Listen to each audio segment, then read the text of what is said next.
प्रखंड शिक्षा पदाधिकारी डॉक्टर बीना कुमारी के द्वारा मसरक प्रखंड के विद्यालयों का निरीक्षण किया गया। निरीक्षण के दौरान उन्होंने उत्क्रमित मध्य विद्यालय डुमरसन का भी निरीक्षण किया। निरीक्षण के दौरान कक्षा में बारी बारी से प्रवेश कर पढ़ा रहे शिक्षकों की गुणवत्ता की भी जांच की। उन्होंने कक्षा में पढ़ा रही शिक्षिका से बुक लेकर कुछ देर तक खुद बच्चों को पढ़ाया और पढ़ाने का गुर सिखलाया। सभी बच्चों से कई प्रश्नों को रख उनकी मेधा का अवलोकन किया। उन्होंने शिक्षकों को निर्देश दिया कि बच्चे देश के भविष्य होते हैं, पठन पाठन में लापरवाही कतई बर्दाश्त नहीं होगी। पूरा आपका एक बच्चा वहाँ पढ़ रहा है, आप कौन वो बच्चे को उठाइए ना 10-15 बच्चा तेज है, कुछ बच्चा नहीं है। 10-15 बच्चा से काम नहीं ना चलेगा।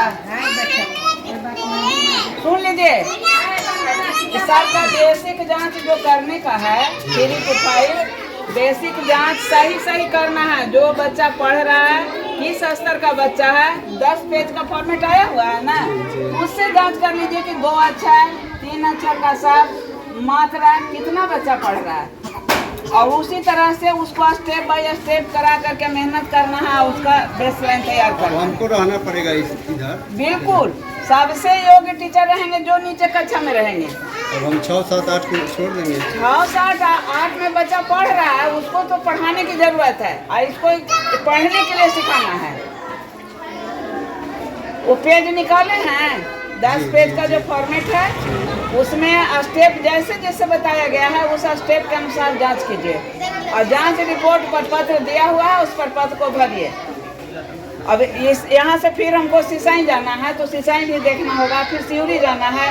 इस तरह से बच्चों के बेसिक जांच करना बहुत जरूरी है। इसके साथ धोखा अन्याय नहीं होना है। जो आप लोग समय दे रही हैं, हम तो मीटिंग में ऐलान कर चुके हैं कि 1 महीना का समय दे रहे हैं। अगर बच्चा का पढ़ने नहीं आया तो अंत में आप लोग का वेतन स्थगित करेंगे और कोई उपाय नहीं है मेरे पास। मैडम पूछ रही हैं कि खाना खाने के बाद क्यों आप लोग चले जाते हैं घर पर?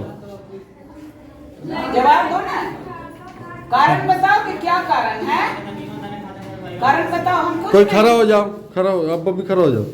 मैडम पूछ रही हैं, खड़े हो जाओ, खड़े हो जाओ। 12 बजे के बाद खाना खाने के बाद क्यों चल जाते हो घर, बताइए? क्या रूटीन से पढ़ाई नहीं होती है? तो क्यों चले जाते हो? तो फिर क्यों चले जाते हो?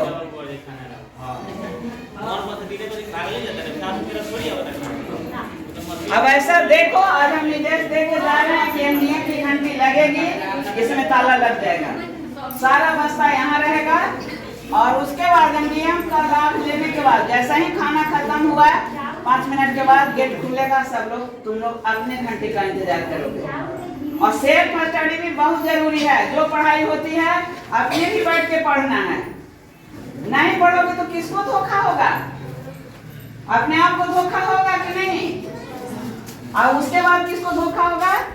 माँ बाप को। माँ बाप वहाँ काम कर रहे हैं, बच्चे को यहाँ भेज रहे हैं, किस काम के लिए? पढ़ने के लिए। अगर तुम्हारे क्लास में रूटीन के अनुसार टीचर नहीं आते हैं तो लिखित शिकायत हेडमास्टर को करो, हमको करो, ठीक है? तुम्हारे स्कूल में हम अक्सर यहाँ आ रहे हैं ना, तो आते हैं, कुछ फायदा नहीं दोगे तो क्या अच्छा लगेगा? अब जब मासिक टेस्ट हो रहा है, साप्ताहिक टेस्ट हो रहा है, किस लिए हो रहा है? कि जो पढ़ाई हो रही है उसका मूल्यांकन हो। और ये सब होते होते फाइनल, हाफ ईयरली हुआ तो फाइनल भी तो होगा ना, तब ना जाओगे 8वां में। तो तुम लोग को ये नहीं लगता है कि A ग्रेड हमको आया है कि नहीं, B ग्रेड आ गया, C ग्रेड आ गया, तो हम B तक कैसे जाएं, A तक कैसे जाएं? ये सब कौन करेगा? बच्चा ना करेगा। आप अथॉरिटी होना चाहिए कि नहीं, होना चाहिए कि नहीं? जवाब दो।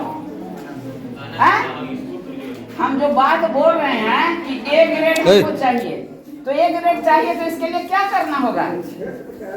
अच्छा से पढ़ना होगा, मेहनत करनी होगी। B ग्रेड आ गया है तो A ग्रेड के लिए पहल करेंगे, अगर C आ गया है तो B के लिए पहल करेंगे ना। और एक दूसरा निर्देश है कि जैसे ही मासिक टेस्ट हो तो उस टेस्ट की कॉपी जांच होने के बाद तुम लोग मांगना है कि सर हमको कितना नंबर आया, कौन सा ग्रेड आया है। हेडमास्टर को निर्देश मिल गया है कि उस कॉपी को बच्चे को दिखाना है। ठीक है।